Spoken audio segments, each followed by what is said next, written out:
ఇతను వచ్చేసి ధనన్న గురించి ఒక బ్యాడ్గా మాట్లాడిండు. సో దానికి మంచి రిప్లై నేను ఇస్తాను. ఫస్ట్ అతను ఏమన్నాడో వినండి, తర్వాత నా రిప్లై చూడండి. అరే వేస్ట్గా ధనుడైన అన్న జోలికి వస్తే పగలదింటారు.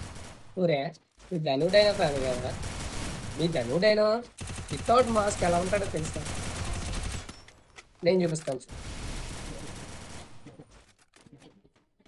పొరపాటుని చూసి ఎవడో చక్కగా వెళ్ళిపోయినాడు. ఆడు ఆడే మీ ధనుడైన వితౌట్ మాస్క్ అంత బాగుంటాడు అయ్యాడు. వాళ్ళకి మీరు ఫ్యాన్స్. ఓకే, ఇప్పుడు నువ్వు ఆ ఫోటో చూపించి ధనన్న అన్నావా, మేము ఒప్పుకుంటాం. ఫస్ట్ ఈ ఫోటో ఇవ్వడు, నీకు తెలుసుద్ది. చూసావా? ఇది కాక ఇంకోటి చూపిస్తాను, షాక్ అవ్వవు కదా మరి, దడుచుకొని చేస్తావేమో.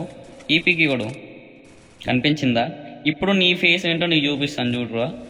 సో కళ్ళ కింద క్యారీ బ్యాగ్లు ఉన్నాయి, ఫిల్టర్ పెట్టి కవర్ చేసుకుంటున్నాను.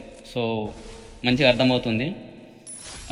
ఒకసారి ఫిల్టర్ లేకుండా ఒకసారి నువ్వు ఇన్స్టాలో ఒక రీల్ చేసి పెట్టు, ఎట్లా ఉంటుంది ఫేస్ చూద్దాం.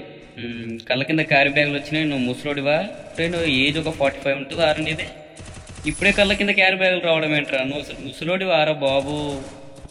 ఆ హెయిర్ గుట్లా విగ్గా, లేకపోతే ఒరిజినలేనా, లేకపోతే ఒకటిదన్నా పీక్కొని వచ్చి పెట్టుకున్నావా? లేకపోతే ఏంటి మావా? ఇక్కడ కామెంట్ ఏమొచ్చింది, పగలదింది అన్నప్పుడు ఎట్లా పగల కొడతారో చూస్తా, దమ్ముంటే నాతో ఆడమని, ఇట్లాంటి కామెంట్లు నువ్వు రిప్లై ఇచ్చుకోవాలి. కానీ ఎర్రి హూక్ లాగా ఇప్పుడు వచ్చిన కామెంట్కి సంబంధం లేకుండా ఫేస్ రీల్ గురించి మాట్లాడుతాను. ధనానికి నచ్చినప్పుడు చేస్తాడు ఫేస్ రీల్. 2 మిలియన్ అన్నాడు, 2 మిలియన్ అయిపోయింది. ఒక ట్రైలర్ ఇట్లా రిలీజ్ చేశాడు, అతనికి నచ్చినప్పుడు అతని ఛానల్లో అతని ఫేస్ రీల్ చేసుకుంటాడు. ఎర్రి హూక్ నీకెందుకు రా మధ్యలో? నీ ఫేస్ చూసుకున్నావు ఎప్పుడన్నా ఫిల్టర్ లేకుండా? ఒకసారి నువ్వు అద్దంలో చూస్తే పొద్దున్న లేచి అద్దంలో లేచి చూసుకున్నావు, నువ్వే దడుచుకొని చచ్చిపోతావు అనమాట. ఎవరు రేడు గ్రాండ్ ప్రోస్ కప్పలా ఉన్నాడు అనేసి. ఆ కళ్ళ కింద క్యారీ బ్యాగ్లు వచ్చినాయి, నువ్వు కవర్ చేసుకుంటున్నావు అని అందరికి తెలుసు. ఇక నుంచి వెళ్ళి నీ ఫేస్ మీద నేను ట్రోల్ చేస్తా. ఎర్రి హూక్లా ఉంది నీ ఫేసు. ఏంటి గడ్డం మీసాలు రాగానే పెద్ద హీరో అయిపోతారా? అట్లానే లేకపోతే ఇట్లా మంచిగా ఉంటారు అనేసి నేను. కానీ నువ్వు ఫేస్ రీల్ గురించి మాట్లాడావు కాబట్టి నీ ఫేస్ ఒకసారి నువ్వు అద్దంలో చూసుకో, ఆ తర్వాత ఇంకొకరి గురించి మాట్లాడు. ఇది కాక ఇంకా ఎక్స్ట్రాగా ఏమన్నా మాట్లాడవనుకో, నెక్స్ట్ టైము వేరే ఉంటుంది. అంటే లైక్ ఏముండదు, మా కొత్త కొత్త ఎడిటింగ్ చేస్తాను, అప్పుడు నీకు దూల తీరిపోద్ది.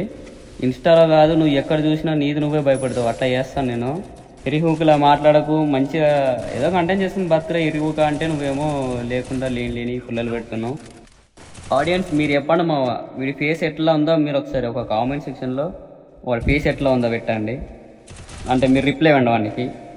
నిజం చెప్పండి మా వీడి ఎరువుకులా లేడా, లేకపోతే ఏంటి మా అసలు అక్కడ వచ్చిన కామెంట్ ఏంటి, వీడి చెప్పేది ఏంటి? ఇట్లాంటి వాళ్ళకి నార్మల్గా కాదు మావా, మింగితేనే మంచి అది ఉంటుంది. సో కాబట్టి మీరు వాడిని వెయ్యండి, తప్పులేదు. వాడి ఐడి మీకు తెలుసు, సెర్చ్ చేసి వాడి ఐడికి రిపోర్ట్ కొడతారా, లేకపోతే కామెంట్లు మాత్రం పెట్టకను. కామెంట్లు రీళ్ళు లైకులు చేశారనుకోండి, వానికి ఇంకా రీచ్ వచ్చుద్ది. ఈ కంటెంట్ మాత్రం ఆపడు. నేను స్టార్టింగ్ నుంచి ఇదే చెప్తున్నాను, వాడు ఫస్ట్ రీల్ చేసినప్పటి నుంచి వెళ్ళి మీకు చెప్తూనే ఉన్నాను, వాడిని ఆపండి మావా అంటే ఎవరు మీరు సపోర్ట్ ఇవ్వలేదు. ఇప్పుడు లాస్ట్కి వస్తే వాడు అందరినీ తిడుతున్నాడు, అది అమ్మనా బూతులు తిడుతున్నాడు. మళ్ళీ వీడిని ఒకసారి వేసేయాలి మావా, ఏం తప్పలేదు. వీడి ఐడి మాత్రం రివీల్ చేయడు, వాడిని గేమ్ ప్లేని చూపించాడు మనకి. చెత్త బాటుగాడు అని అందరికీ తెలుసు.